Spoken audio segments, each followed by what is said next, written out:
हरे कृष्णा, राधे राधे। आप सबका वेलकम है वृंदावन सखी में। आई होप आप सब खुश होंगे, बढ़िया होंगे और हमारी तरह ठाकुर जी की सेवा में मदमस्त होंगे और ठाकुर जी की कृपा का अनुभव भी कर रहे होंगे।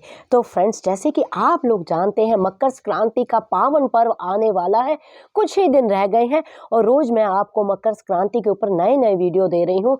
किस प्रकार आपको मकर संक्रांति पे ठाकुर जी की सेवा करनी है, पूजा करनी है, क्या क्या चीजें दान करनी है।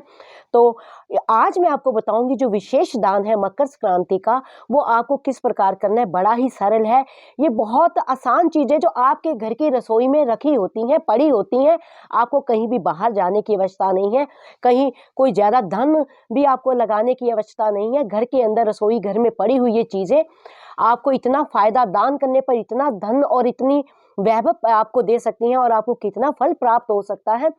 तो चलिए मैं आपको बताती हूँ। आप लोग जानते हैं मकर संक्रांति का जो पर्व है इस बार 15 जनवरी को है, क्योंकि जो सूर्य भगवान है मकर राशि में जब गोचर में प्रवेश करते हैं तो ही मकर संक्रांति का पावन पर्व मनाया जाता है। और इस बार रात्रि को 14 तारीख की रात्रि को सूर्य भगवान जो है प्रवेश कर रहे हैं मकर राशि में। इसलिए जब भी कोई उत्सव या पर्व मनाया जाता है, उद्या तिथि को मनाया जाता है, तो इस बार 15 तारीख को ही जो है मकर संक्रांति का पावन पर्व मनाया जा रहा है। तो देखिए, तब सूर्य भी उत्तरायण पे होता है और बहुत बड़े दिन माने जाते हैं, बड़ी ही विशेष इसकी मान्यता है। तो अब आपको क्या दान करना है, कहीं ज़्यादा आपको परेशान होने की ज़रूरत नहीं है। किचन में ही रखी हुई चीज़ें हैं, लेकिन आपको ये दान करने पर कितना फल प्राप्त हो सकता है, ये आज हम इस विषय में बात करेंगे। आप लोग जानते हैं मकर संक्रांति के दिन को खिचड़ी उत्सव भी कहा जाता है। जैसे ही माघ मास प्रारंभ होता है तो खिचड़ी उत्सव भी मनाया जाता है और मकर संक्रांति को खास तौर पे खिचड़ी बनाई जाती है, खिचड़ी का दान किया जाता है और इसका विशेष ही फल प्राप्त होता है।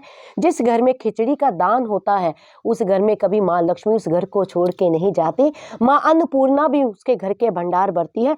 तो खिचड़ी किस प्रकार दान करनी है आपने, तो देखिए, इस प्रकार आपने चावल लेने हैं, यथाशक्ति जितनी आपकी शक्ति हो इस प्रकार आपने चावल लेने हैं और लेनी है दाल। ये देखिए, मैं आपको साबुत दाल दिखा रही, कहीं कहीं साबुत दाल डाली जाती है, कहीं कहीं इसकी जो आधी कटी दाल होती है जिसको छिलके की दाल कहा जाता है, ये साबुत मूंग है, हरी दाल भी जिसको कहा जाता है। और कुछ लोग साबुत मूंग इस्तेमाल करते हैं, कुछ छिलके की दाल को भी इस्तेमाल करते हैं। तो आपको इस प्रकार दाल लेनी है और चावल लेना है और आपको लेना है घी। इस प्रकार आप देख रहे हैं, यह है शुद्ध घी यानी देसी गाय का घी। तो इनको आपने मिला के आपको किसी मंदिर में आपने दान करना है। और दान किस प्रकार आपको करना है, सुबह आपने मकर संक्रांति के दिन आपने सुबह उठना है, सूर्य उदय से पहले, सूर्य उदय से पहले आपको उठना है। उठकर आपको स्नान करना है किसी भी पावन जल से। गंगा जल है तो आप अपनी बाल्टी में गंगा जल, यमुना जल, जिस भी पवित्र नदी का जल आपके पास हो उससे आपको स्नान करना है और आपको उसमें विशेष डालने हैं, ये देख रहे हैं, सफ़ेद या काले तिल। ये विशेष रहता है। आप लोग जानते होंगे कि मकर संक्रांति पे विशेष तिल का यानी पूरे माघ मास में तिल का बहुत बड़ा महत्व है।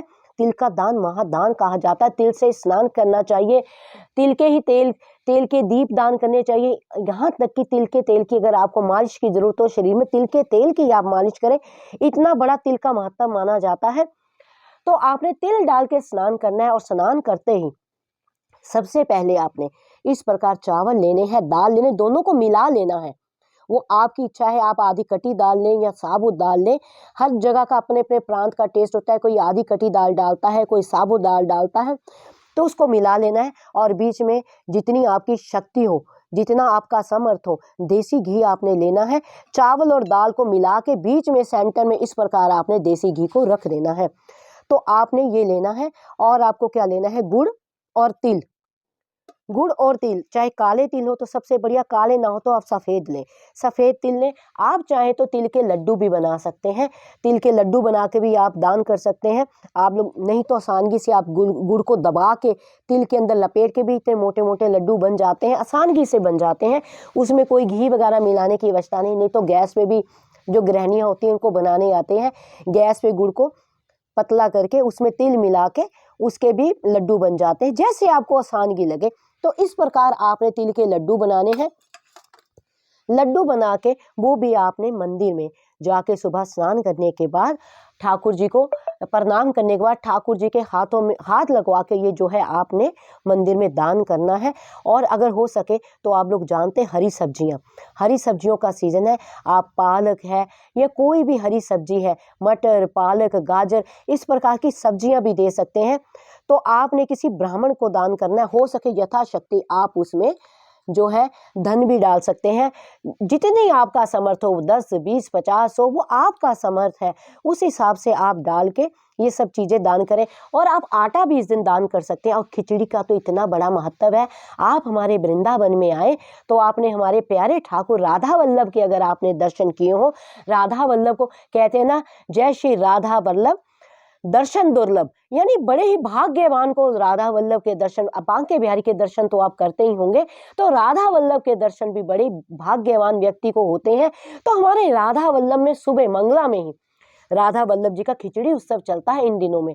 तो खिचड़ी उत्सव में बड़े प्यारे प्यारे ठाकुर जी को लाड लड़ाए जाते हैं, अलग अलग श्रृंगार किया जाता है। कभी ठाकुर जी बंजारा बन जाते हैं, कभी ठाकुर जी चूड़ी बेचने वाले बन जाते हैं, कभी ठाकुर जी कुछ बनते हैं। रोज ठाकुर जी को खिचड़ी का भोग लगता है मंगला में, और मंगला में भोग लगने पर ठाकुर जी का बड़ा ही सुंदर सुंदर श्रृंगार होता है। कभी कभी तो राधा वल्लभ जी हमारे बांके बिहारी का स्वरूप ले लेते हैं, कभी राधा रमन जी का स्वरूप ले लेते हैं। बहुत सुंदर दृश्य। ये पूरे माघ मास में खिचड़ी उत्सव चलता है। खिचड़ी उत्सव के दौरान ठाकुर जी के नित्य प्रतिदिन ठाकुर जी को खिचड़ी का भोग लगता है, और शुद्ध देसी घी में बनी खिचड़ी का भोग लगता है, सब्जियां डाल के। फिर ठाकुर जी को श्रृंगार होता है जो देखने योग्य होता है। ये केवल साल में एक बार ही होता है, ये खिचड़ी उत्सव के दौरान ही होता है। यानी खिचड़ी उत्सव का इतना बड़ा महत्व है। और अगर आप जगन्नाथ गए हो तो हमारे जगन्नाथ भगवान के तो क्या कहने, हमारे जगन्नाथ भगवान को तो रोज खिचड़ी का भोग लगता है, डेली खिचड़ी का भोग लगता है।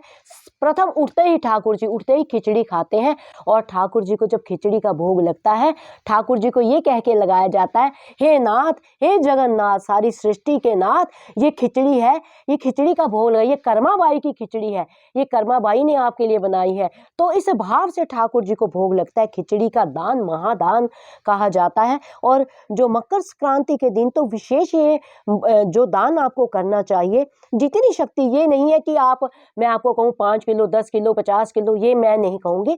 जितना, अगर ज़्यादा समर्थ नहीं है तो आप 1 कटोरी चावल, 1 कटोरी दाल भी दे सकते हैं, थोड़ा सा गुड़, थोड़ा सा घी भी, 2 चम्मच घी भी दे सकते हैं। जरूरी नहीं है कि आपको इतना भर भर के देना है।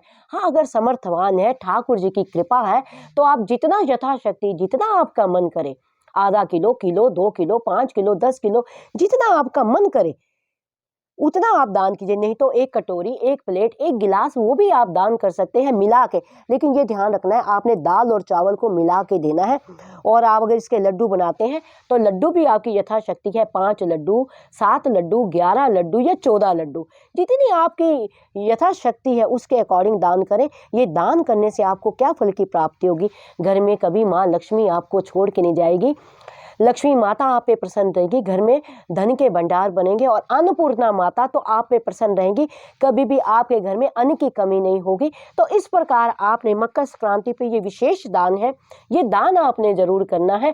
मैं फिर बार बार आपको कहती हूँ, यथाशक्ति, दान की कोई सीमा नहीं होती है, दान किसी का बाध्य नहीं होता है। जितना आपका समर्थ हो उतना दान कीजिए, लेकिन कीजिए जरूर, क्योंकि इस जन्म में किया गया दान हमारे इस जन्म में तो काम आता ही आता है, अगले जन्म में भी काम आता है। तो इस प्रकार आपने खिचड़ी उत्सव मनाना है, और खिचड़ी बना के ठाकुर जी को भी जरूर भोग लगाना है आपने। तो आई होप आपको पता लग गया होगा कि मकर संक्रांति पे खिचड़ी का दान आपने किस प्रकार करना है। फिर भी अगर आपके मन में किसी तरह का कोई संशय हो, कोई प्रश्न हो, कोई क्वेरी हो, तो मुझे आप कमेंट बॉक्स में लिखिए। जितना मैंने संतों से सुना है, जितना मैंने अध्ययन किया है, जितना मैंने रसिकों के संग से पाया है, और जितना ठाकुर जी के प्रेम में पाया है, उसी के अकॉर्डिंग मैं आपके प्रश्नों का उत्तर आपको देती हूँ। अगर आपको ये वीडियो अच्छा लगा हो तो इस वीडियो को लाइक करना, शेयर करना, सब्सक्राइब करना ना भूलें। हरे कृष्णा, राधे राधे।